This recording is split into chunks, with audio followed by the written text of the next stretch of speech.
Hello everyone, स्वागत है आप सबका आपके अपने YouTube channel thanks learning classes में।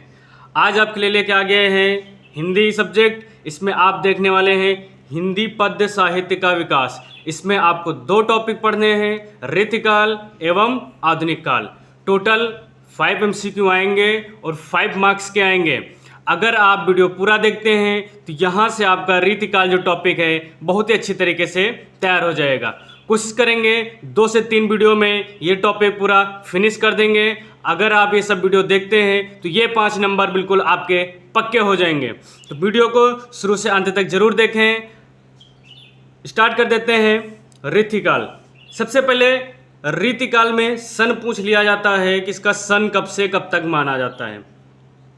तो सन इसका है 1643 से 1843 ईस्वी तक। अगर संवत में पूछ ले तो 1700 से 1900 तक इसका संवत माना जाता है। तो दोनों प्रकार से क्वेश्चन आ सकता है। आपको तैयारी मजबूत रखनी है, दोनों सन भी याद रखना है और संवत भी याद रखना है। उसके बाद यहाँ पर पूछ लिया जाता है अन्य नाम। तो अन्य नाम में देख लेते हैं क्या क्या है जो इसके नाम है और नामकरण करता है। यहाँ से प्रश्न आता है तो आप इसको जरूर अच्छे से तैयार करके जाएं। जैसे अलंकृत काल किसने कहा, तो मिश्र बंधु ने कहा। ये 2024 में प्रश्न आया हुआ है, तो इसको आप जरूर से तैयार करके जाएं।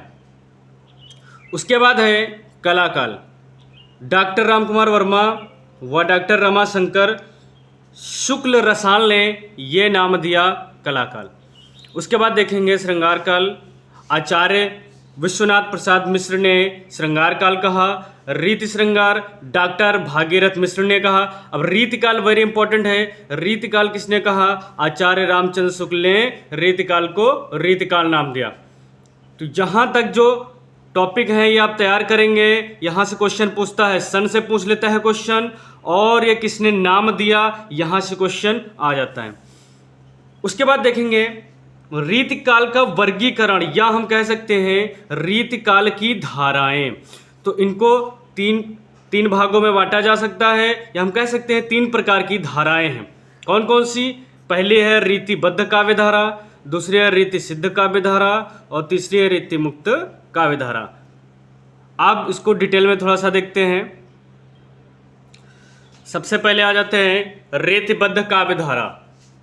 इस वर्ग में वे कवि आते हैं जो रीति के बंधन में बंधे हुए थे और जिन्होंने रीति परंपरा का अनुसरण कर लक्षण ग्रंथों की रचना की।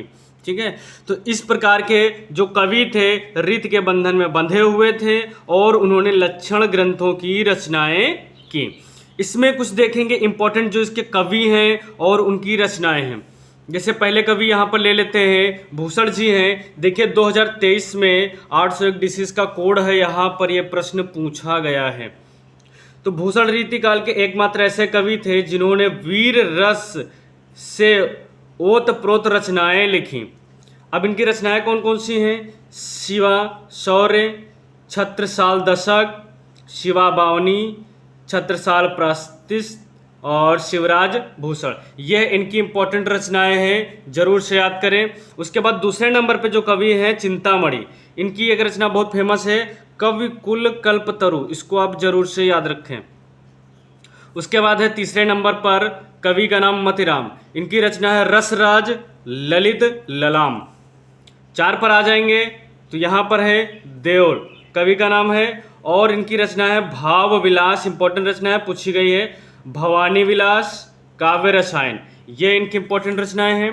5 नंबर पर आ जाते हैं कवि में जसवंत सिंह। जसवंत सिंह की रचना है भाषा भूषण।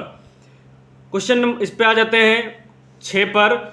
इस पे जो कवि हैं भिखारी दास हैं। ठीक है, और ये 2024 में क्वेश्चन आया हुआ है, तो आपके लिए इंपॉर्टेंट क्वेश्चन हो जाता है। आप इसको जरूर से तैयार करके जाएं। इनकी रचनाएं हैं काव्य निर्णय, श्रृंगार निर्णय। 7 पे आ जाते हैं कुलपति मिश्र, इनकी रचना है रस रहस्य। उसके बाद 8 नंबर पे आते हैं, इंपॉर्टेंट है केशव दास, वेरी वेरी इंपॉर्टेंट। इनकी रचना आई हुई है रामचंद्रिका, जो रचना है 2023 में पूछी गई रचना है। छंदों का अजायब घर भी इसको बोलते हैं। तो 2 नाम में से कोई भी आ जाए, इसको आप टिक कर दीजिएगा। केशव दास को कठिन काव्य का प्रेत कहा जाता है, तो आप ये भी पॉइंट जरूर से याद रखेंगे। ये हो गया रीतिबद्ध काव्यधारा। अब आ जाते हैं रीति सिद्ध काव्यधारा क्या है। ऐसे कवि जिन्होंने रीति ग्रंथों की रचना न करके उसके अनुसार उत्कृष्ट काव्य की रचना की है। ठीक है, यानी कि जो रीतिबद्ध काव्यधारा है उसी के जैसा है या उसके अनुसार है। ठीक है, तो इस धारा के प्रतिनिधित्व कवि कौन से हैं? बिहारी लाल। बिहारी लाल 2023 में यह रचना पूछी गई है। बिहारी लाल इसके कवि हैं। अगर इसकी रचना बात की जाए तो इसमें आ जाएगा बिहारी सतसई। तो इम्पॉर्टेंट है, इसमें इतना ही है। रीति सिद्ध में याद रखना बिहारी लाल आ जाते हैं। रीतिमुक्त काव्यधारा सी पर है, तीसरे पर रीतिमुक्त काव्यधारा। इस धारा के कवि रीति के बंधन से पूर्णतया मुक्त हैं। इसमें कौन कौन से आ जाते हैं कवि? एक तरफ कवि हैं, एक तरफ रचनाएं हैं। घनानंद, देखिए 2024 में 801 एचडी पेपर में ये क्वेश्चन आया हुआ है। इनकी रचनाएं हैं सुजान हित प्रबंध, सुजान सागर।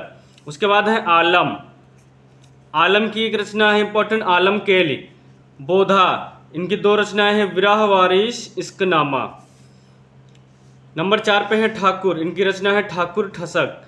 नंबर 5 पे है दुजदेव श्रृंगार बत्तीसी। ये इंपॉर्टेंट रचनाएं हैं रीतिकाल की, जो कि 3 धाराओं में इसको वर्गीकृत किया गया है।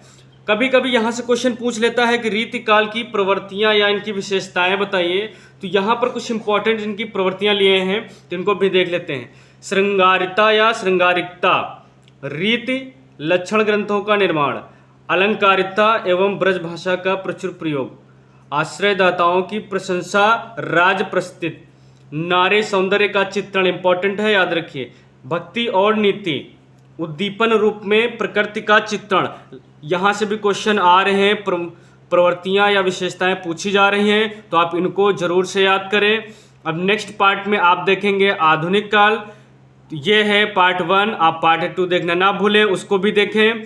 तो वीडियो कैसा लगा आप कमेंट करके ज़रूर बताएं। अगर वीडियो अच्छा लगता है तो लाइक करें, शेयर करें और चैनल को सब्सक्राइब करें। मिलते हैं फिर नेक्स्ट वीडियो में, तब तक ले टाटा बाय बाय, जय हिंद जय भारत।